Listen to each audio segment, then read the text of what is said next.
Glória a Deus. A graça e a paz do Senhor Jesus, amém? A graça e a paz do Senhor Jesus, amém? Aleluia, que bom que você está aqui nesse último dia da campanha, né? Graças ao nosso bom Deus. E eu quero ministrar aqui um texto da palavra de Deus ao seu coração, porque essa palavra tem falado muito comigo. E eu quero ministrar ela. Estamos no 12º dia, representando aí o mês de dezembro, né? E o mês de dezembro será um mês onde o Senhor trará muitas bênçãos na sua vida. Tenha certeza disso. E aí eu quero falar hoje sobre um personagem bíblico que os irmãos já conhecem, já leram muitas vezes esse texto. Os irmãos são bons leitores assíduos da palavra de Deus. Eu gostaria que você abrisse aí a Bíblia lá no livro de Jó, lá no capítulo 1.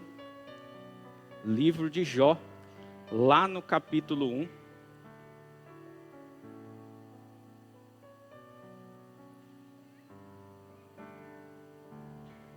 Alguém um dia perguntou: pastor, por que às vezes antes da oferta, às vezes ministram uma palavra sobre dízimos e ofertas? E eu respondi: é só um lembrete de como fazer. Porque a pessoa disse assim: mas a gente já sabe o que fazer. Falei: é verdade. Mas muitas vezes nós ministramos uma palavra para dizer como fazer. Porque muitas vezes a gente sabe o que tem que ser feito, mas a gente não sabe como fazer. Tá? E isso é muito importante para as nossas vidas, porque isso vai trazendo norte, vai nos abençoando a nossa casa, nossa família, nosso ministério. Obrigado, filha.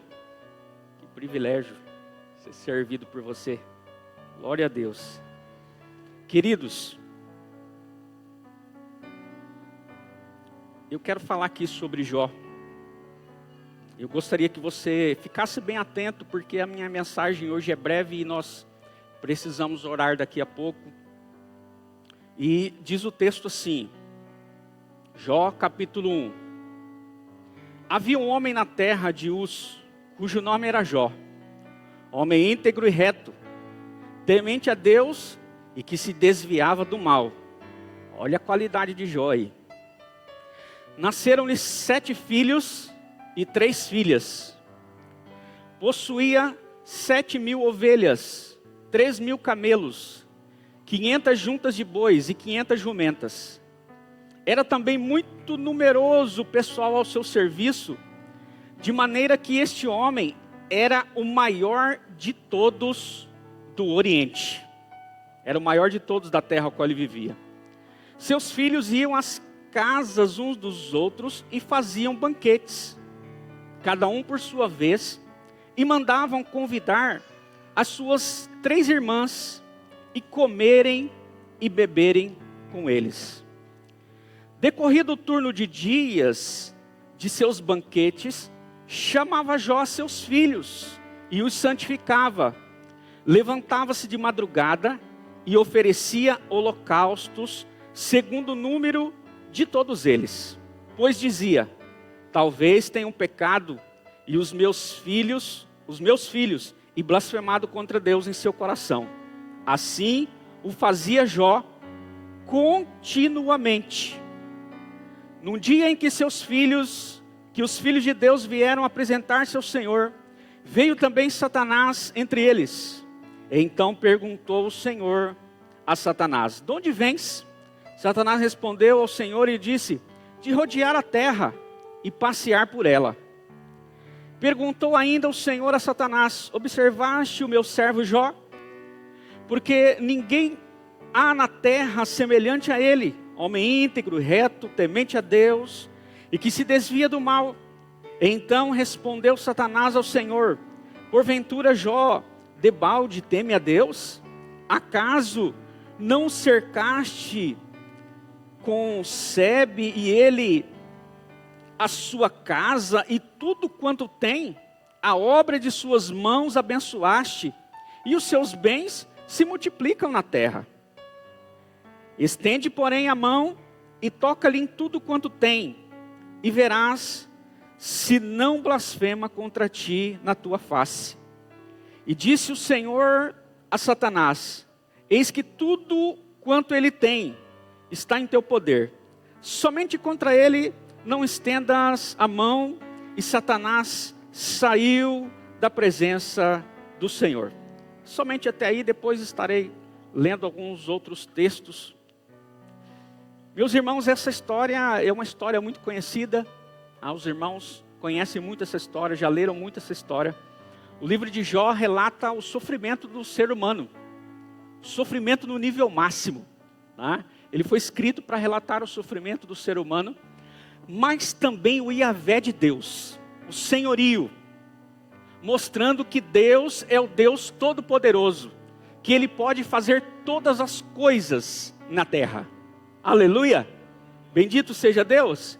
Então, o texto começa dizendo aqui que Jó mora no Oriente.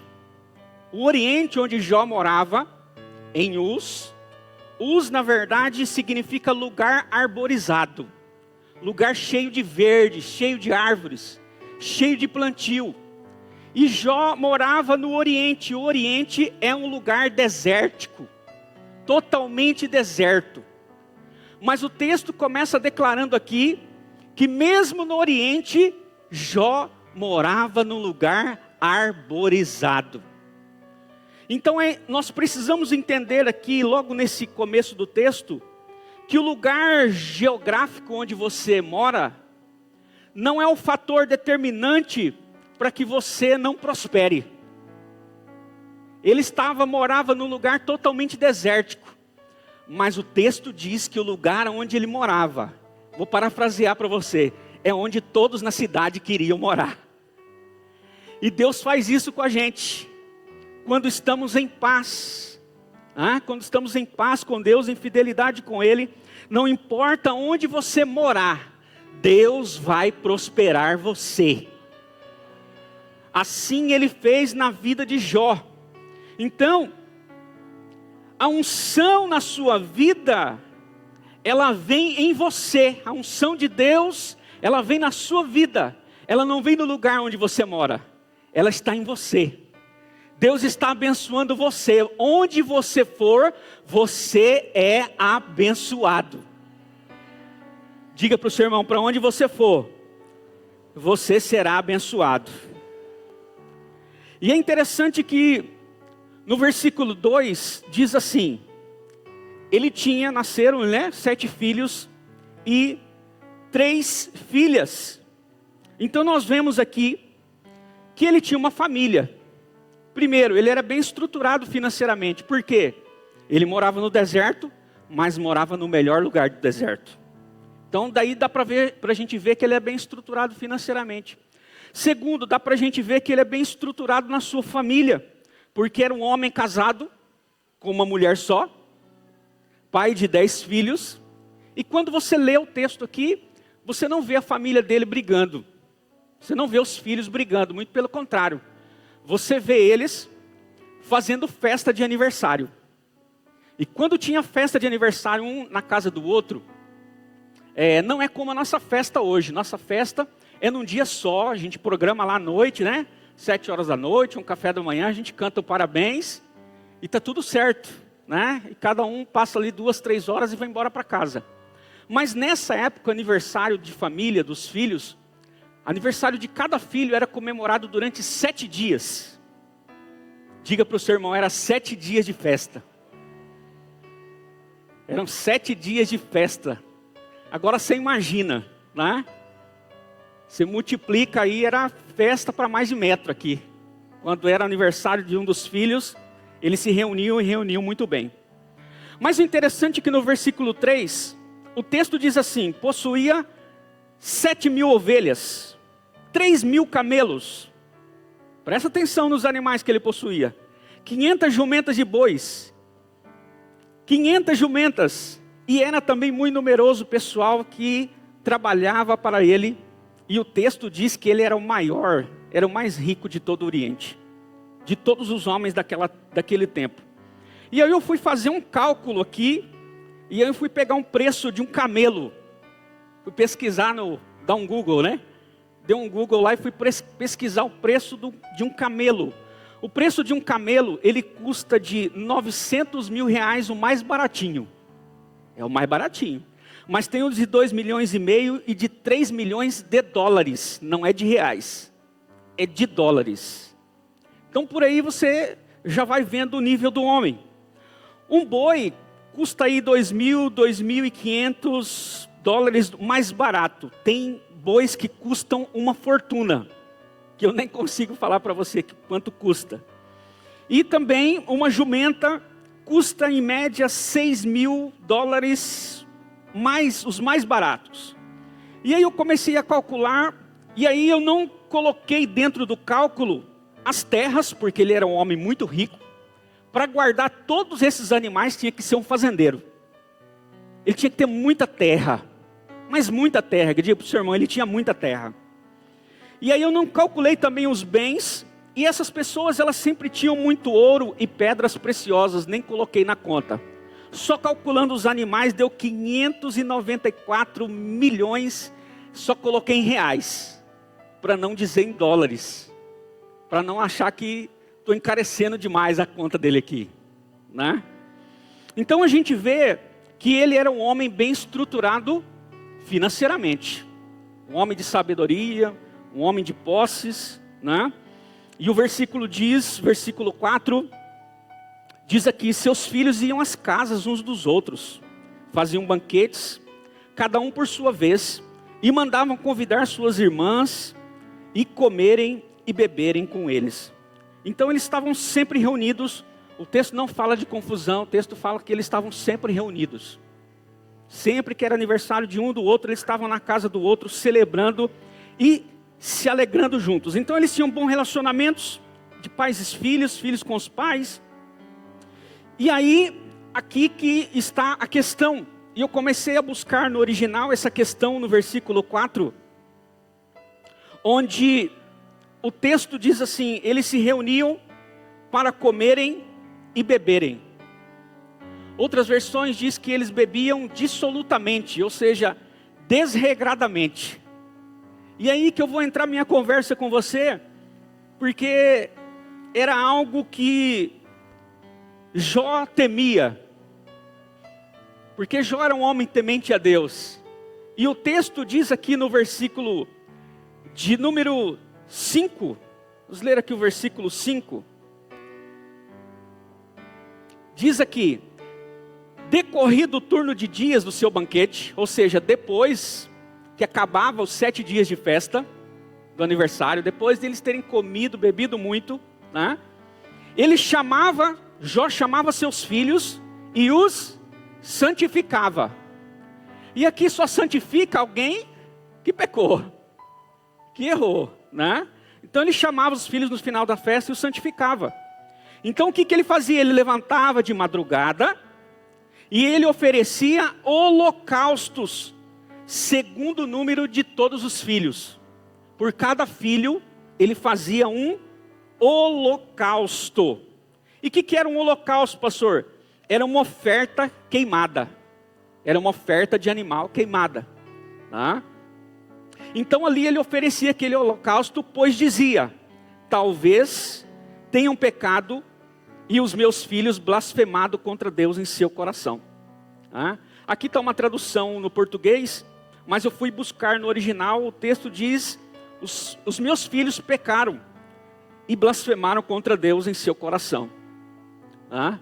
Então a versão em português às vezes vai mudando muito o significado aqui. Mas no original é isso. Então, Jó fazia isso, ele santificava os seus filhos. Tá? Então ele fazia um altar de pedra, e ali ele colocava o animal era morto, né? E depois ele era queimado até sair toda a gordura, caía naquela vala ali, né? E ali era feito o sacrifício pelo perdão, né? Daquilo que os seus filhos tinham feito. E ele fazia isso porque eles sabiam que durante a festa, a bebida em excesso ia alterar a consciência deles. E que eles iam pecar contra Deus. Então ele fez isso, ele fazia isso pelos filhos dele, porque os filhos conhecem muito bem os pais. E Jó, um homem de sabedoria, conhecia muito os seus filhos, conhecia a palavra de Deus, conhecia o agir de Deus, conhecia a vida em si. Então, Deus conhecendo Jó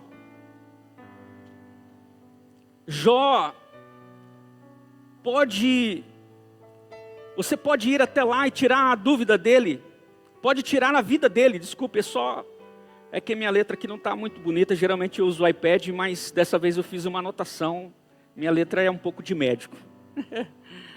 Deus conhecendo Jó, diz para ele, olha, você pode tirar tudo, diz a Satanás. Satanás foi lá, tá vendo? O Senhor deu tudo para ele tem tudo, é fácil. Ser crente assim, bom demais, ele tem tudo, tá? Mas o Senhor conhece os seus, amém? O Senhor conhece os seus. O Senhor conhecia a integridade, o texto começou dizendo aqui, que ele era um homem íntegro, reto e temente a quem? A Deus. Deus conhece os seus filhos, tá? Então ele diz, olha, você pode tocar, pode tirar tudo que ele tem, mas não toque na vida dele. Não toque na vida dele. Então o que eu quero chegar aqui a uma conclusão com você é que nós estamos debaixo da proteção de Deus. Nós estamos debaixo da proteção de Deus. O inimigo não pode nos tocar. Assim era a vida de Jó, né? Mas a Bíblia diz que Satanás anda ao derredor, rugindo como leão, buscando a quem possa tragar. Então Satanás, ele fica ao derredor, ele fica procurando o quê? Uma brecha. Ele fica procurando um pecado para ele poder entrar. Porque Satanás se alimenta do pecado. Então, Jó não tinha, mas na vida dos filhos havia uma brecha por esse excesso de bebida.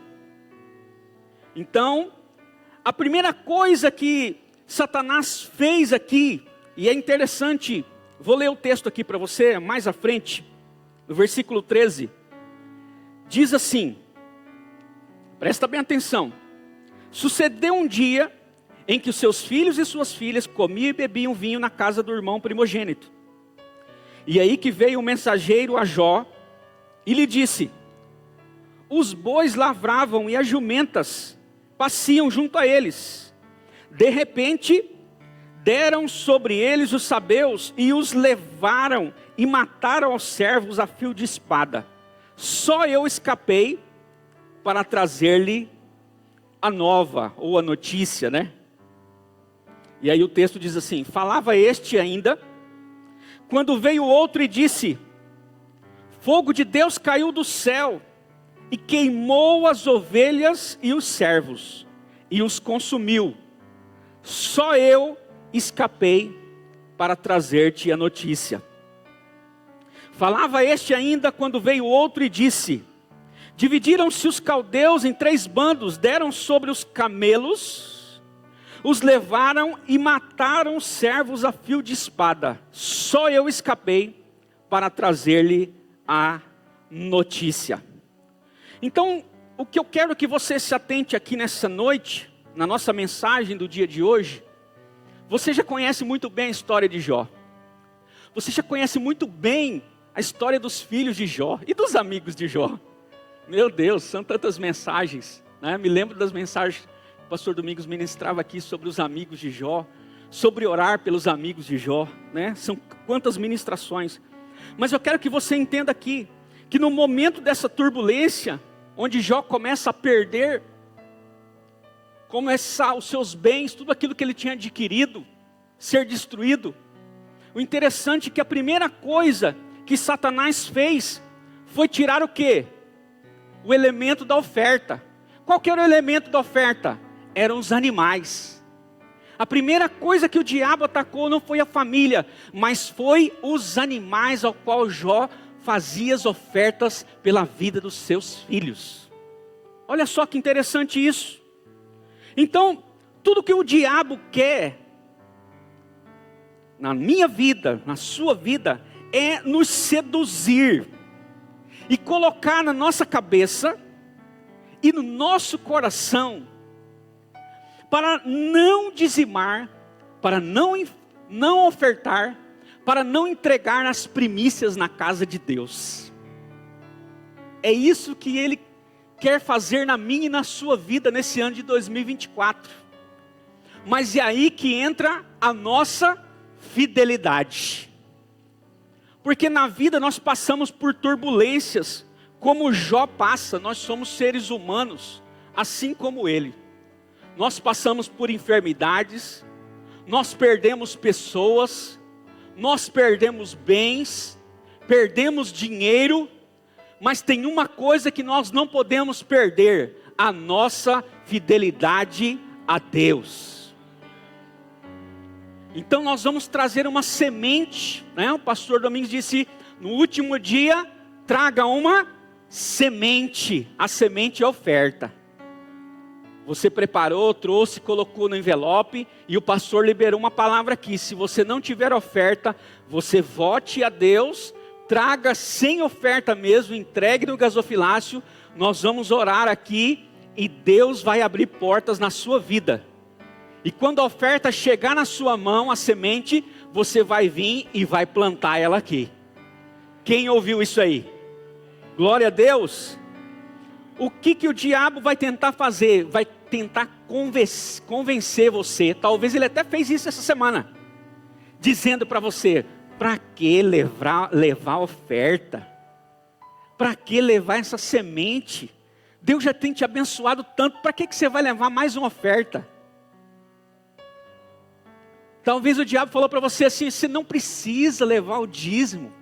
Não leva seu dízimo não. Para que levar o dízimo? Já tem muito dinheiro na casa de Deus. Deus é o dono do ouro e da prata. Ele não precisa do seu dinheiro. Ele não precisa do seu dízimo, não precisa da sua oferta. E aí eu fui vendo, entendendo no texto que ele quer convencer a mim e você de tirar o elemento principal da oferta. Sabe qual é? A entrega.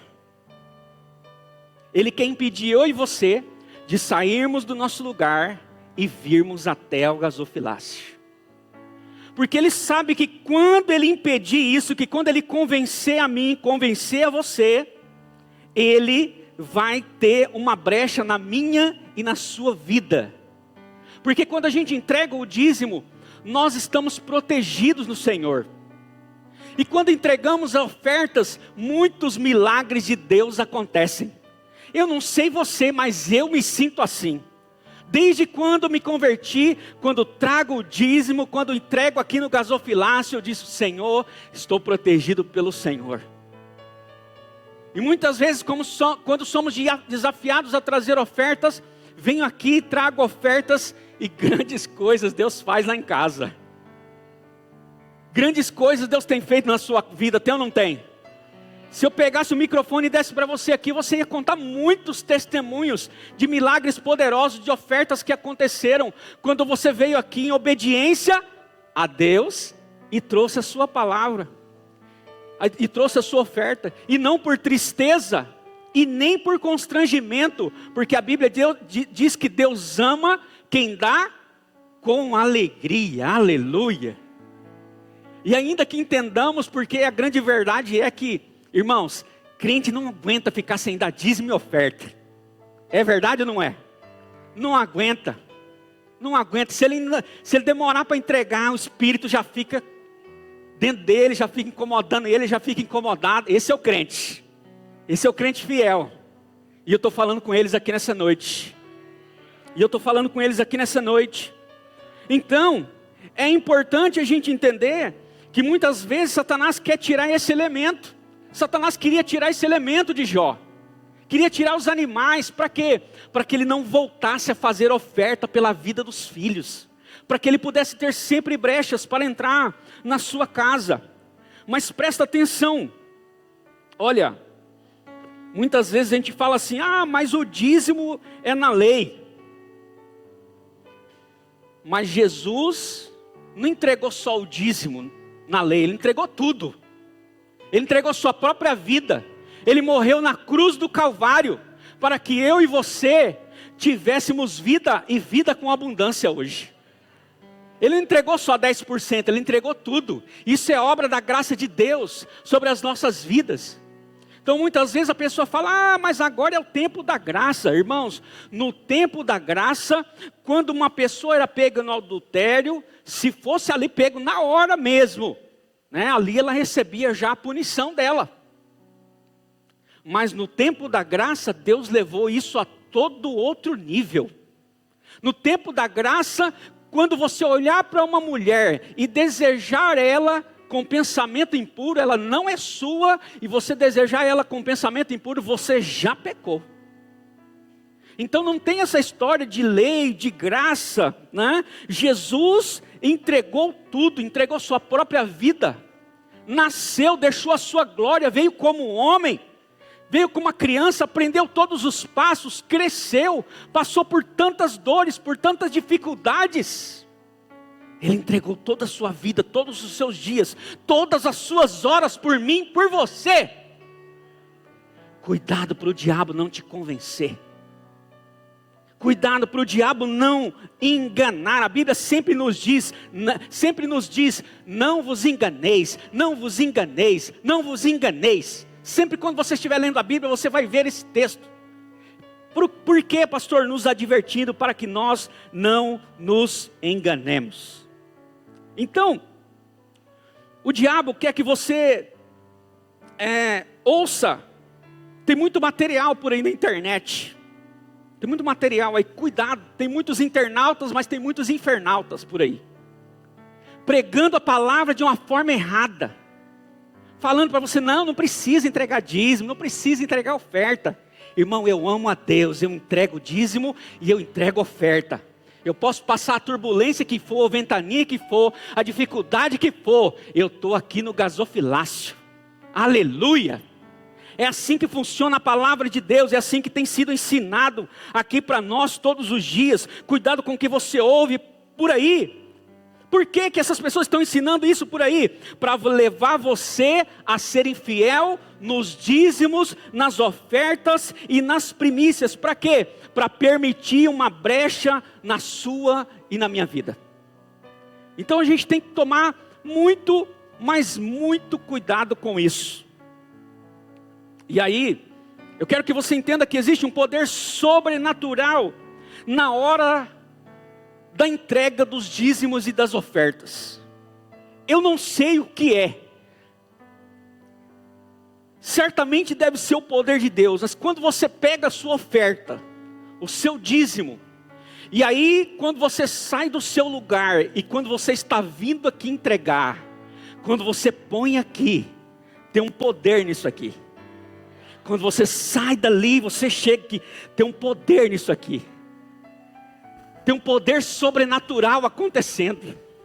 E é isso que nós precisamos entender. Então você vai vir aqui na frente hoje.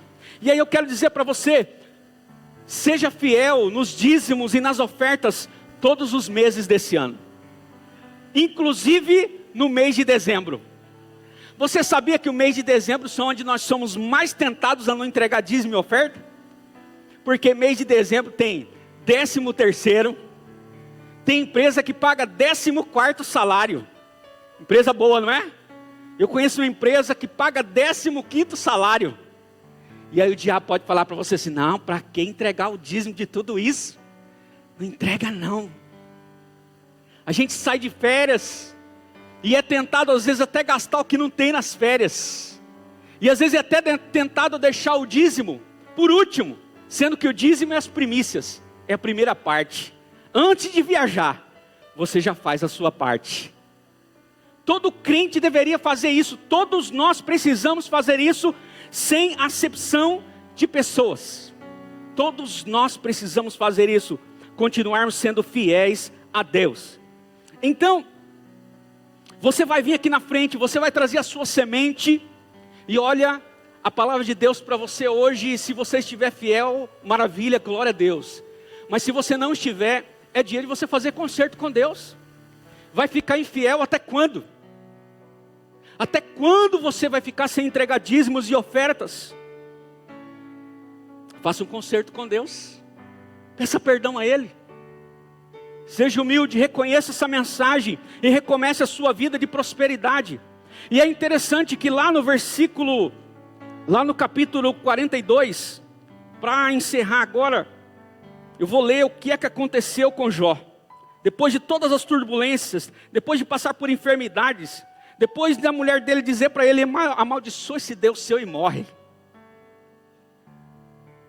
Olha só o que aconteceu com a vida de Jó. Capítulo 42, versículo 1 em diante, diz assim: Então respondeu Jó ao Senhor: Bem sei que tudo podes e nenhum dos teus planos podem ser frustrados. Quem é aquele, como disseste, que sem conhecimento encobre o conselho? Na verdade, falei do que não entendia, coisas maravilhosas demais para mim, coisas que eu não conhecia. Escuta-me, pois, havia dito, e eu falarei. Eu te perguntarei e tu me ensinarás.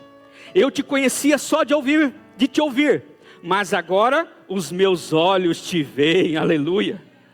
Por isso me abomino e me arrependo no pó e na cinza. E presta bem atenção no que acontece a partir do versículo 7. Tendo o Senhor falado essas palavras a Jó, o Senhor disse também a Elifaz, o temanita: A minha ira se acendeu contra ti e contra os teus 2 amigos, porque não disseste de mim o que era reto, como o meu servo Jó. O Senhor vem reafirmando a retidão de Jó aqui no final. E olha só: Tomai, pois, 7 novilhos e 7 carneiros, e ide ao meu servo Jó, e ele, presta atenção agora, Jó vai voltar a oferecer holocausto, aleluia.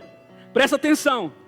E ele oferecerá holocausto por vós. O meu servo Jó orará por vós, porque dele aceitarei a intercessão, para que eu não vos trate segundo a vossa loucura, porque vós não disseste de mim o que era reto, como o meu servo Jó. Então foram Elifaz o temanita, e Bildade o suíta, e Zofar o namatita, e fizeram, presta bem atenção, e fizeram como o Senhor lhe ordenara, aleluia. E aqui volta novamente os sacrifícios. Jó volta a fazer o sacrifício de animais pelos pecados das pessoas, exatamente aqui pelos seus amigos, já que ele não tinha mais família. Sua família foi destruída. Esqueci de ler o texto com os irmãos, né? Mas sua família também morreu. Sua família foi dizimada. Lá no versículo 18, alguém lhe avisou: olha, estando os teus filhos e tuas filhas comendo e bebendo vinho em casa do irmão primogênito, eis que se levantou grande vento do lado do deserto, e deu nos 4 cantos da casa, o qual caiu sobre eles, e morreram. Só eu escapei para trazer-te a nova. Ficou sua esposa, os filhos morreram. Então, querido, o texto diz assim, versículo de número 10: Mudou o Senhor a sorte de Jó. Assim, abençoou o Senhor o último estado de Jó, mais do que o primeiro, porque veio a ter 14.000 ovelhas. Depois você faz a conta em casa. A primeira conta que eu passei para vocês, você dobra ela. Aí você dobra ele. Sabe por que aconteceu isso? Fidelidade. Fidelidade. Fidelidade. Então, porque veio a ter 14.000 ovelhas, 6.000 camelos, 1.000 juntas de bois e 1.000 jumentas. Também teve outros 7 filhos e 3 filhas, já durante todo o processo.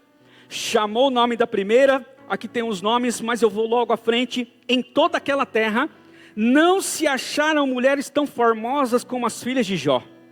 E seu pai lhes deu herança entre os seus irmãos. Depois disso, viveu Jó 140 anos. Não viveu pouco, né? E viu a seus filhos e os filhos de seus filhos até a 4ª geração.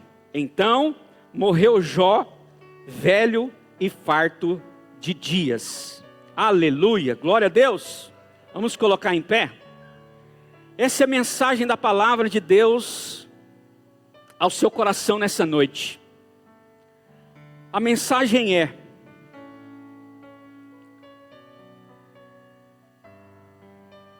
fidelidade. Seja fiel todos os meses do ano de 2024 na sua vida. Não importa as circunstâncias que você estiver passando, seja fiel. Seja fiel. O inimigo sempre vai procurar uma brecha para tirar de nós, para dizer, ó, você está passando por enfermidade, está passando por luta. Se eu fosse você, eu parava de ofertar e dizimar, não está dando nada certo para você. Mas Jó continuou fiel a Deus. Continuou fiel a Deus. E no final, ele continuou colhendo as bênçãos dele. E deve ser assim na nossa vida, na minha e na sua vida, amém? Pela misericórdia de Deus, pela graça de Deus, eu quero orar com você agora. Pai, em nome de Jesus, obrigado, Senhor, pela Tua palavra. Ó Deus, obrigado, Senhor, pela Tua fidelidade. O Senhor tem nos guardado. E precisamos confessar algo aqui nessa noite. Que não ofertamos e dizimamos porque somos muito bons. Porque somos muito fiéis. Porque a grande verdade é que muitas vezes passa em nosso coração a infidelidade. Talvez algumas vezes fomos infiéis ao Senhor. Mesmo assim o Senhor continuou fiel conosco pela Tua graça, pela Tua misericórdia. Ó Deus, em nome de Jesus, que nós possamos fechar as brechas nas nossas vidas, para que nós não deixemos, ó Pai, a falta de fé chegar à nossa casa, chegar ao nosso lar, para que nós não deixemos a falta de fidelidade e o diabo ganhar a nossa mente e nosso coração, e tirar o nosso maior prazer de sair do nosso lugar, e vir até o gasofilácio na casa do tesouro, trazer os dízimos e as ofertas, as primícias que são do Senhor, não são nossas. Ó Deus, te pedimos nessa noite, que o Senhor nos abençoe, nos livre dessas setas, nos livre desses dardos inflamados do maligno, no dia da tentação, para que possamos continuar sendo fiéis, e continuar, Senhor, trazendo a nossa oferta, não agora mais com animais, porque o Senhor já foi a oferta para a eternidade. Uma vez só morreu na cruz do Calvário, e não há necessidade mais de oferta de animais. Mas o nosso coração está compungido pela fidelidade, em praticar a Tua palavra. Nós não queremos ser somente ouvintes, mas queremos ser praticantes da Tua palavra. Não por constrangimento, mas segundo aquilo que o Senhor propôs no nosso coração, segundo aquilo que está na Tua palavra. Nós queremos continuar sendo fiéis, e devemos ser fiéis, porque o Senhor ama quem dá com alegria. Que o Senhor nesse mês de dezembro e todos os meses do ano, possa continuar trazendo essa alegria no seu coração, meu irmão, minha irmã, de continuar dizimando e ofertando na casa do Senhor, e que Ele te abençoe, e que você tenha um mês de dezembro tão abençoado quanto todos os outros, e que você receba tantos livramentos como tantos os outros, porque Satanás não desiste de nos convencer a sermos infiéis. Mas eu profetizo e declaro esta palavra, que nós continuaremos sendo fiéis na Tua casa, na vida da nossa família, porque certamente vamos colher muitas bênçãos disso, vamos colher proteção, vamos colher milagres e muitas coisas sobre nós, em nome de Jesus. Amém e amém, Jesus. Amém. Você pode aplaudir a Jesus. Oh, obrigado, Jesus. Te glorificamos essa noite, em nome de Jesus. Que Deus abençoe a vida dos irmãos.